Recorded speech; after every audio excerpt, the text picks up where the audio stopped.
Hi, in this one we prove the easier part of the continuity lemma.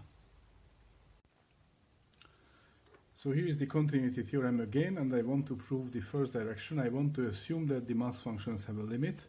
I want to define this function here from the limit, and I want to show that the generating functions will converge to it. Okay, so that's what the first direction is. All right, so let's assume that the mass functions converge. So probability xn equals to k for every k non-negative integer converges to this little p of k. So there is a limiting mass function as n goes to infinity. All right. So assume the first bit here.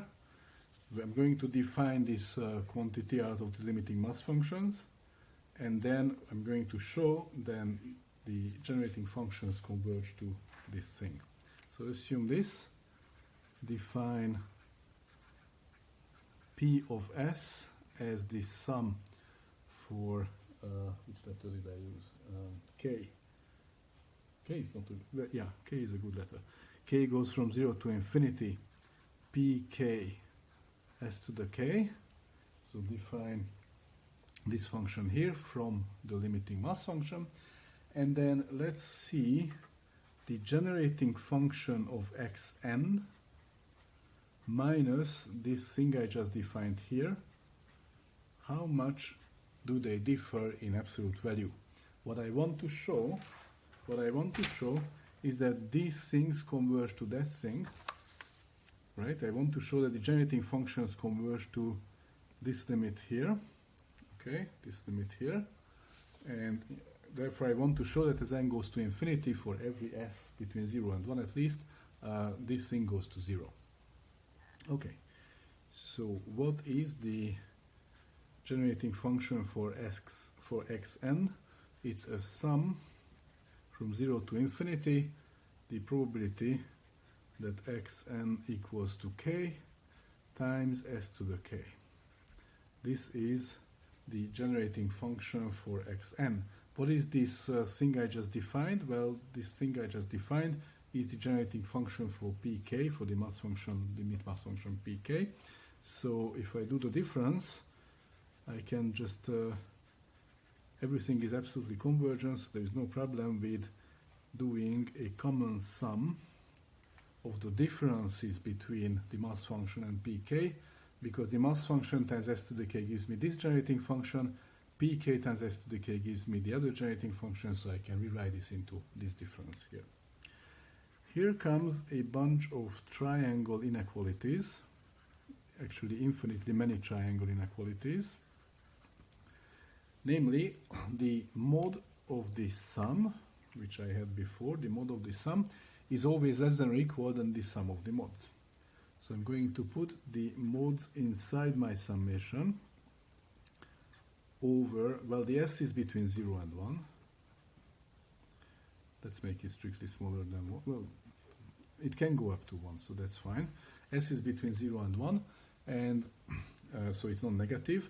So the mod will collapse onto the difference of the mass function for xn and its limit. Okay, and that will give me an upper bound for the mod of the sum, because summing the mods is always larger or equal than the mod of the sum. All right, and now I'm going to split this. I'm going to split this in two parts, and this is true for every fixed m. For every positive m, I can of course split this from 0 to m and from m to further to infinity. So this is the part from 0 to m, and then this is the part from m plus 1 to infinity. Okay. And the reason I did that is that I'm going to use different estimates for the two bits. So in the first bit, I am going to be very rude, and I'm going to say that s to the k, since s is between 0 and 1, s is between 0 and 1, s to the k is between 0 and 1. In particular, it's never larger than 1. So I'm going to drop s to the k, and that will give me a bound. Okay? That's for the first part. For the second part, I'm going to say that the difference between two numbers between 0 and 1, these are probabilities, these are each between 0 and 1. The difference between two numbers, both of which are between 0 and 1, cannot be larger than 1. So for the second part, I'm going to say that this must be smaller than or equal to 1, because it's the difference between two numbers, both of which are between 0 and 1. So in this way, I actually arrive to an upper bound again of two terms. The sum, a finite sum of pxn equals to k minus pk in the mod, and I'm dropping s to the k, and an infinite sum from m plus 1 to infinity of s to the k. Now at this moment I actually going to assume that x is strictly larger than 1. So I actually need to do this. If you go back to the theorem, I need to do this for all s strictly between 0 and 1. So from now on I'm going to assume it's strictly between 0 and 1. Okay, and if it's strictly between 0 and 1, then this infinite sum is finite. Right? It's a geometric series summed up. When s is smaller than 1, then this is finite. Moreover, if the sum is finite, then picking a large enough m, this tail sum can be made as small as I want. If you want, you can explicitly calculate what this is, but step 1, pick epsilon, and then pick m such that all of this sum is less than epsilon.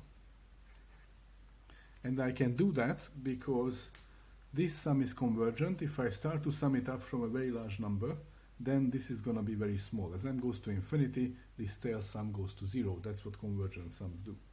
So step 1, pick for every epsilon, pick an arbitrary epsilon, and for that epsilon pick a large enough m that makes this smaller than epsilon. Okay? Step 2, once we have that large enough m, then notice that for every fixed k, this guy converges to this limit pk. Okay? So for every fixed k, xn equals to k probability, as n goes to infinity, goes to pk. M is fixed. I can make n large enough, pick